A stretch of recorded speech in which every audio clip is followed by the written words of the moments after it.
in November to renew the income tax levy. Plus, Norfolk Southern may have to pay more than $500 million as part of a settlement over the East Palestine train derailment. And how you can prepare for your upcoming Memorial Weekend travels. Newswatch starts right now.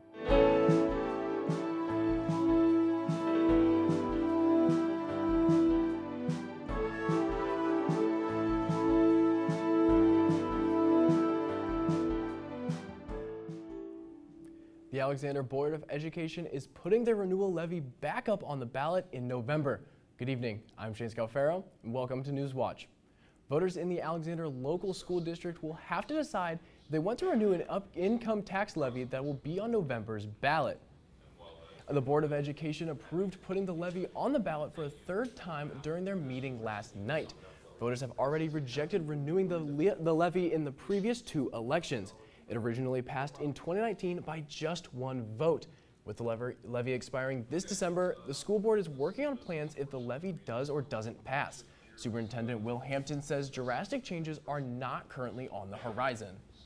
We put a lot of thought into it. We are not at a catastrophic point. We can make changes along the way that are small. We're not at a point where we need to make a massive cut or reduction. We can do things in small chunks right now. Meigs County Public Transportation broke ground on a new building this morning. Newswatch reporter Allison Patton has the story. Thanks, Shane. Meigs County Public Transportation has only been running for 2 years, so a new building is a big deal. The MCPT leaders and Meigs County commissioners broke ground in Pomeroy this morning. Take a look. 1 2 3. Meigs County Public Transportation, or MCPT, started in 2022 with on-demand transit. 2 years later, the program is in need of more space. Right now, we are currently temporarily in a building, and we're outgrowing our space. So this transportation hub is an opportunity for us to grow and expand our services. Director of MCPT, Teresa Lavender, says the program currently has 15 vehicles and over 600 riders. A big difference from the 2 drivers it started with. It's getting our residents to places they need to go in the county and outside the county, including education, to jobs, to social activities. Any place they need to go is available for free to the public in county. The free on-demand service helps address a big issue in poor rural areas: access to reliable transportation.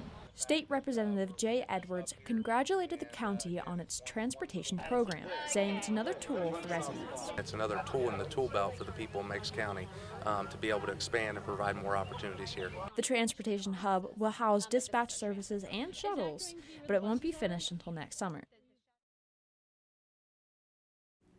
Meigs County riders can call to schedule a ride at 740-444-5555. I'm Allison Patton, reporting live in studio for Newswatch. The city of Nelsonville is announcing an extension in traffic closures starting tomorrow. As part of the city's water line replacement project, traffic closure on Burr Oak Boulevard past East Canal Street and Hillside Drive is being extended because of upcoming weather conditions. The closure starts tomorrow at 8 a.m. and ends next Friday, May 31st at 5 p.m. All drivers are advised to avoid this area and use an alternate route. Now, I know the weather is not looking good coming up, but what's it looking like the rest of the day? I know we were on the drier side for today than we were expecting, but that's going to start hitting us later and later as the night goes on. You can see that 30% chance of thunderstorms for tonight. That is looking like it's going to be hitting us more in that after midnight hour, that high of 79 that we are hitting right about now. We're going to be seeing Athens just under that 79 at 78 degrees out there. Some sunny skies for that cloudy day that we've been having recently. You can see all around our area that we are in those high 70s. We were expecting to get a little bit cooler today, only expecting that temperature high at about 77. But right now we are at 78, and we did reach that 80-degree margins out there. You can see all of that rain that we were expecting to have really went more south than we were going to be having for Athens today. It all migrated more south. We really got in the clear for today, but it is looking like there is a chance that we might get some rain later into the night. We are going to be having just a little bit of thunderstorms off into the south, but we might have those come up here We'll be getting into that later in the show. Let's take it back to Shane. Both the Athens Police Department and the Nelsonville Police Department have reported spam calls. Scammers are making phone calls to locals using the names of local police officers in effort to get them to pay money. Athens Police Chief Nick Magruder noted that this is unique circumstances for Athens PD. This is the first time in that situation where someone's actually used one of our officers' real names. They use our phone number quite a bit and spoof the number to try to get people to pay money for a warrant or something like that, and that's something we would never do. A judge has given preliminary approval for a $600 million settlement for the Norfolk Southern derailment in East Palestine.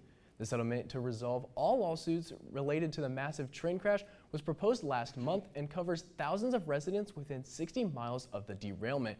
In a joint statement released by Ohio Senator J.D. Vance and Attorney General David Yost, the pair questions of the settlement is undercompensating the victims, saying, quote, "Residents of East Palestine deserve full compensation to account for the hardships they have faced in the months since the derailment, but they also deserve the full truth about why the derailment and vent and burn occurred." Norfolk Southern has not admitted to any liability or wrongdoing. The Supreme Court has denied a request to lift a block on a law banning gender-affirming care for minors and transgender athletes in girls' sports. Ohio Attorney General Dave Yost asked for the blockage of House Bill 68 to be lifted. The court ruled unanimously against Yost's request, and now the bill will remain on pause until a trial begins in Franklin County on July 15th. House Bill 68 was vetoed by Governor DeWine back in December. The veto was later overridden by the Senate before being placed on hold. The Route 33 underpass on East State Street in Athens is getting a new look. Newswatch reporter Betty Cancom-Boidio has more on the art project transforming the community. The once bare wall of the Route 33 underpass now has a giant mural adorning it. The mural is a symbolic representation of courage, also playfulness, and it's not supposed to represent one single child, but the essence of being a child and what that means. The mural is rich in symbolism, each element representing a community project or local event organized by the Children's Services. The peanut butter jelly sandwich symbolizes the PBJ project. The paper airplane acknowledges Kid Fest. The Christmas tree represents the Santa Tree project, and the pinwheels signify the Pinwheels Prevention event, which brings awareness to child abuse prevention. We really wanted to remember our history and kind of remember where we came from in this community and how the community supported us. The old children's home, built in 1881, was torn down in 1982 to make way for Route 33. Now, after over 4 decades, Athens County Children's Services is honoring this piece of history with a mural that the community can be proud of. When I create pieces such as this in smaller rural communities like I am from, it is important to me that I reflect the community back at them and also give them pride in where they live in a safe space. The mural is already having an impact on those who happen to pass by. When I see it, it feels really meaningful to me, as these are stories and things that I've known since growing up here. 5 children from 5 schools in the county contributed to the mural's design. The artist Mandy Kasky hopes they will get to personally sign their pinwheels. For the kids that participated and won the Pinwheel Project, I really hope they feel a lot of pride in what they did. Art is something that is super important culturally, and if we can cultivate that at a young age, I believe that that's something that will last with them for years to come. Reporting for Newswatch, I'm Betty Cancom-Boidio in Athens. Coming up, former rival Nikki Haley endorses Donald Trump, and how you can prepare to travel this Memorial Day weekend. This rain has been looming all day today, and how that's going to be affecting us tomorrow. Next on Newswatch.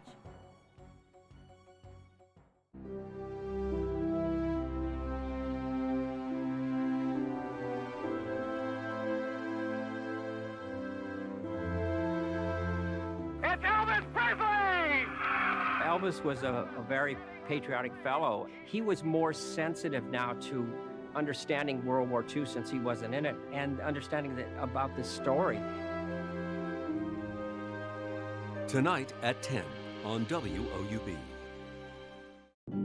I wish the American public understood war the way warriors understand war. It's not just another job. You're going in a hot area and someone's gonna die. I have never been so full of life. When we talk about war, we're talking about what it means to be human. Either I'm gonna live or I'm gonna die.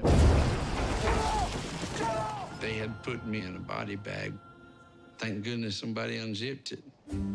Monday at 10 on WOUB.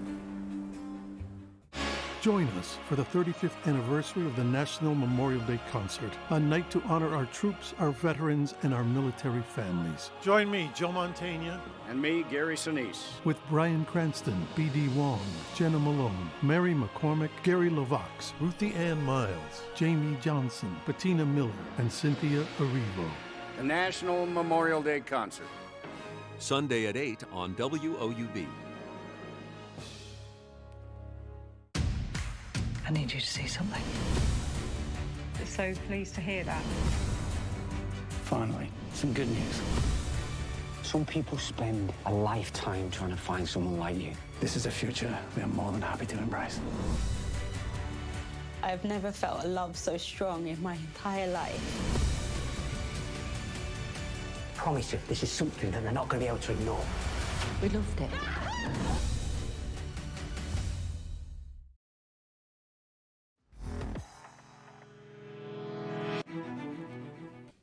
Former South Carolina Governor Nikki Haley says she plans to vote for former President Donald Trump in this year's election. Earlier this year, Haley and Trump were involved in a primary feud in which Haley questioned the former president's mental fitness. Washington correspondent Julia Bentbrook has the details. Not that long ago, Nikki Haley said Donald Trump was too old, too chaotic, and too prone to temper tantrums to be president again. I feel no need to kiss the ring. But now, just a couple of months after exiting the GOP presidential race, the former South Carolina governor is throwing her support behind her former opponent. Trump has not been perfect on these policies. I've made that clear many, many times. But Biden has been a catastrophe. So I will be voting for Trump. During a bitter primary, Haley criticized Republicans who, quote, publicly embrace Trump, but, quote, privately dread him. They know what a disaster he's been and will continue to be for our party. They're just too afraid to say it out loud. Despite dropping out of the race, Haley, who served in Trump's cabinet as the UN ambassador, continues to bring in a sizable number of votes in the primaries, illustrating a possible lack of party unity. Trump would be smart to reach out to the millions of people who voted for me and continue to support me. And I genuinely hope he does that. While Trump has not extended an olive branch to Haley or her supporters, President Joe Biden's aides say his campaign has closely studied the Republican primary results.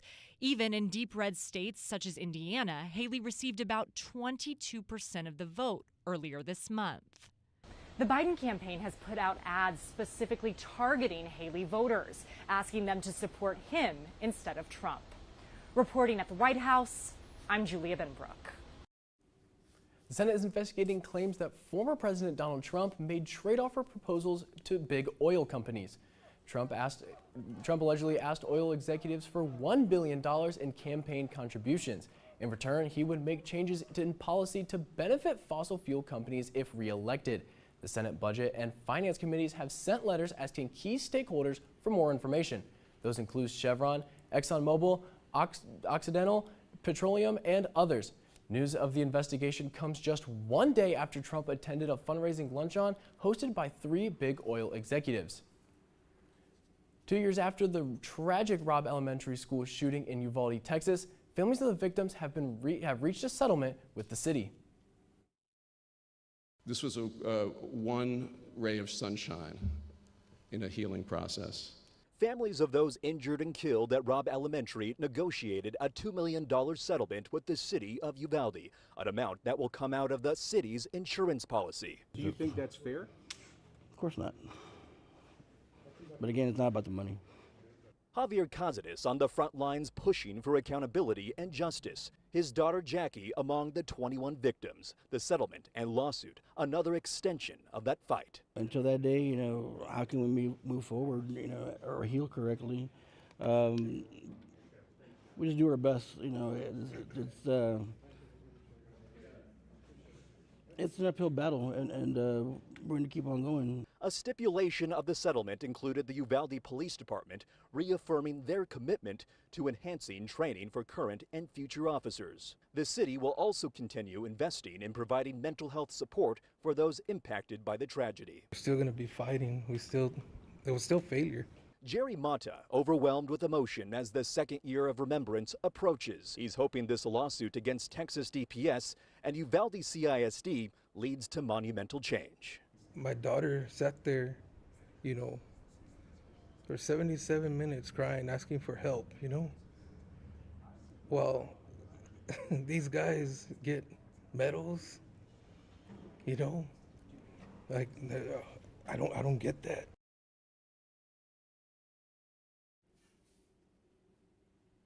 Looking into tonight's weather, we're going to be seeing that overnight low 60 degrees, going to be on that warmer side, going to be very humid with that 40% chance of thunderstorms. We've been in this chance of thunderstorms looming pretty much all day today. It has been an uphill battle of, is it going to rain, is it not? Right now we're just feeling the humidity. You might see a few clouds out there. It has been clearing up a little bit more recently as that rain has gone more south, but tonight 40% chance of thunderstorms. Those are going a lot more south, so that 40% chance is just from that humidity that we've been having and how that is going to be affecting us, having that little bit of a chance. You'll see on that radar all of that rain going a lot more south. That is where they're seeing those thunderstorm warnings often to play in Kentucky more than Ohio that we're seeing. You can see that this is the general area that they're expecting those thunderstorms to be happening today. We were in that dark green, so that wasn't too much of a chance, but we were expecting a lot more precipitation for the day, and we just weren't getting that. You could see that where they were predicting those severe thunderstorms, they were getting those in how this system is heading towards us for the looking at next week. You'll see how this has been playing out.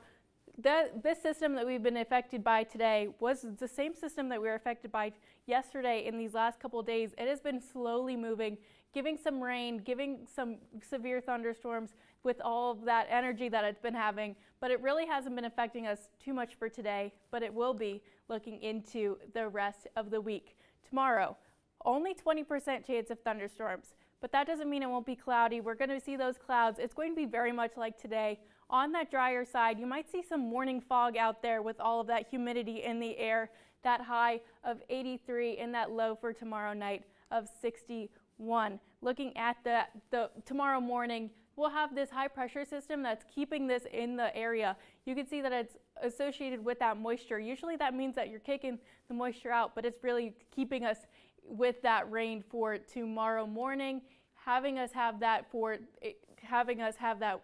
that clear up by tomorrow at this time, going to have less of that rain chance. Looking at 36 hours ahead, we're going to be seeing that severe chance of thunderstorms, that slight chance of thunderstorms is going to be moving into our area. Looking into Sunday and Monday, you'll see 36 hours ahead. That's whenever we're going to start clear up. 48 hours ahead, that's whenever we're going to start seeing what we're going to be having for Sunday night going into our Memorial Day. That 7-day outlook is looking pretty rainy. Most of our showers that we're going to be getting is that Sunday night into Monday for right now that we're looking at. So make sure to stay weather aware for this weekend and make sure that their plans are aligned for Memorial Day weekend. Today kicks off the Memorial Day travel period for many Americans, and experts say almost 44 million people in the U.S. could soon be going on vacation. That would make this the busiest Memorial Day weekend in almost 20 years. Amy Kiley has tips to help travel go smoothly. AAA predicts this will be the busiest Memorial Day travel period since 2005. It forecasts almost 44 million people will venture more than 50 miles from home. Today could be especially hectic on the roads. Thursday and Friday are work days for most people, so you're going to have a mix of commuters, just people going to work, and travelers trying to hit the road. AAA suggests planning ahead to avoid rush hour. And have everything done ahead of time. So that means fill your tank the night before. Don't wait till that morning of. Pack an emergency kit. Pack up the car the night before if possible. Try to avoid running those last-minute errands. Officials also remind those enjoying festivities not to drink and drive. If you feel different and you don't think you should be driving, you shouldn't be driving. For air travel in particular, the FAA predicts the busiest Memorial Day period in 14 years. Keep that in mind. People, when they travel these long holiday weekends, oftentimes they're not like the business traveler that sort of like moves quickly during, through security. So just keep that in mind and give yourself just extra time. Another potential factor this year is severe weather. Even those who avoid it en route could possibly encounter recent storm damage when they arrive. I'm Amy Kiley reporting. For return trips, AAA suggests avoiding the roads on Sunday and Monday afternoons as people head home. Next, find out if you qualify for file-free tax extension benefits. And for the latest from Newswatch, follow us on Instagram, X formerly Twitter, and YouTube.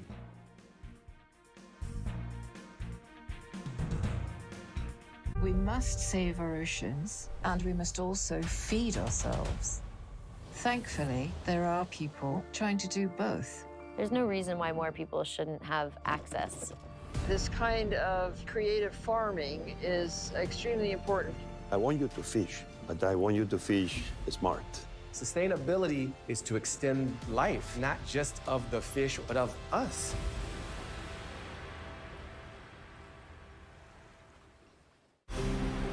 One of nature's greatest displays of might is the most iconic waterfall in the world.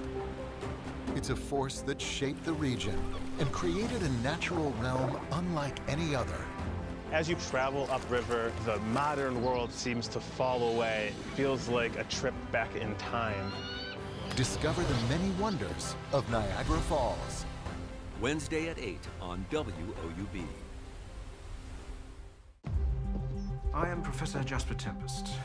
There have been 4 unexplained sudden deaths in the southeast. Professor? Professor? Professor? My name... I know who you are. Jasper has been taken to prison. What was your plan?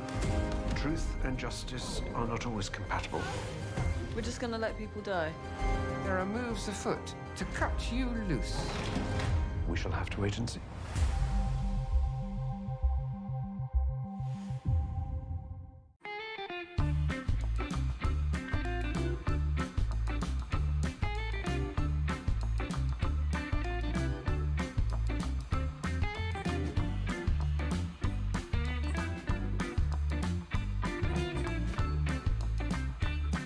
If you don't drive it, donate it and support something you use every day.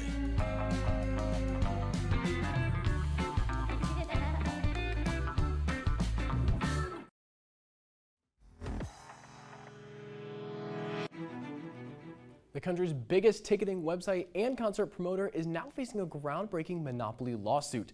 The U.S. Justice Department and dozens of states, including Ohio, sued Ticketmaster's parent company, Live Nation. The massive legal action is alleging that for years, Live Nation abused its industry dominance to overcharge concert goers. The lawsuit accuses Live Nation of masterminding a plan to stifle competition. The goal is to seek a jury trial and an eventual breakup of the alleged monopoly. If successful, that case could lead to sweeping changes in the market for live events. If you are a T-Mobile customer, you may be seeing bills go higher as next month.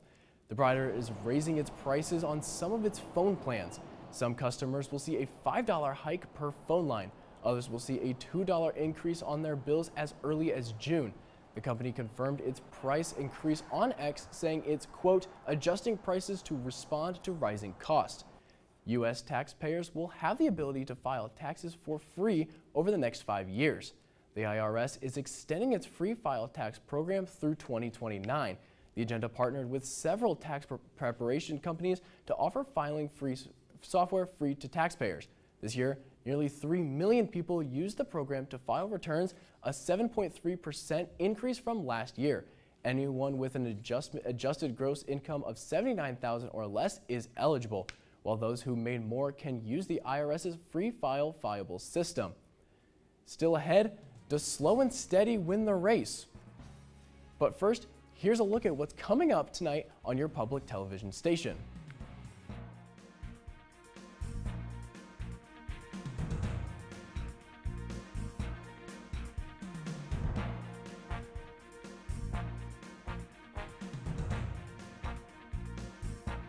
Israel did not start this war. Israel did not want this war, but Israel will win this war. In Israel, the question is about the war. In the United States, the debate is about the peace. We're facing an inflection point in history. The Palestinian issue has been put back on the international agenda in ways that we haven't seen in many, many years. With all this death and destruction, it's hard not to look back and say, where did the road turn? The second guessing is haunting.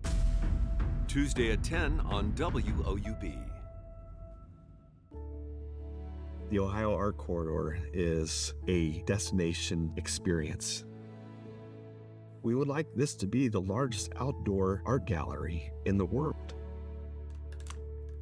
Progress is all about taking the lessons of the past and doing better. So I would hope that now that we know better, we will do better.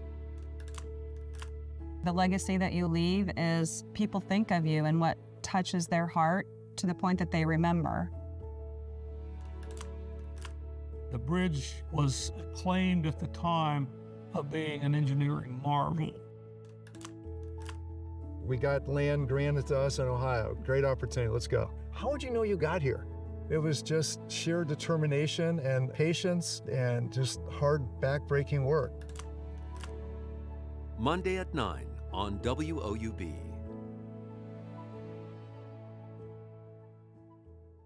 For more than 70 years, WOUB Public Media has been the place where people in our region turn to learn how stories of the past ignite the imagination of the future. It's where information, entertainment, and education work together to inform, enlighten, and inspire generations.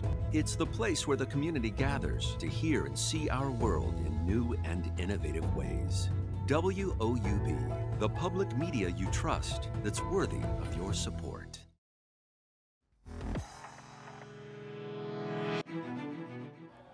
Finally tonight, tortoises, start your engines. The Indianapolis Zoo hosted its 45th annual Zoopolis 500 yesterday. The zoo calls it the greatest spectacle in tortoise racing, and it took place just days before the weekend's Indy 500. The 4 radiated tortoises were temporarily named after some of the drivers in Sunday's big race. Helio ended up taking the checkered flag and was rewarded with some fresh fruit. Now, call me crazy, I'm buying tickets to this next year. I know, I feel like it's a little bit more exciting than that car race. I mean, turtles, let's go. Oh, it's so much more fun than Yeah. that. I mean, even if they're going slow, they're still going fast. And for weather tonight, I know it's kind of a quick switch, but tortoises, they like it muggy outside. So let's look at tonight. We're going to be seeing those that right now out there, 78 degrees, sunny skies for right now. We might see a few clouds come in here and there throughout the night. Looking at that overnight low, 60, that 40% chance of thunderstorms, that'll be happening past that midnight hour if we do get any of that thunder and that precipitation. Looking at tomorrow, 20% chance of storms. That is going to be coupled with a little bit of cloudy skies. You might see the sun here and there. It really is a little scattered cloudiness throughout the night tomorrow. Looking at that high of 83, continuing on that 80s trends for the rest of the week. This weekend, looking like we're going to be hit with those showers. Those are going to be continuing throughout the week, and Thursday is going to be the next time we might see some sun. And that does it for our broadcast this evening. Thanks for watching. For Allison Patton and Isabel Isco, I'm Shane Scalfaro. Stay tuned for the PBS NewsHour coming up next. And remember, you can find the latest news anytime at WOUB.org or follow us on social media. Have a great night.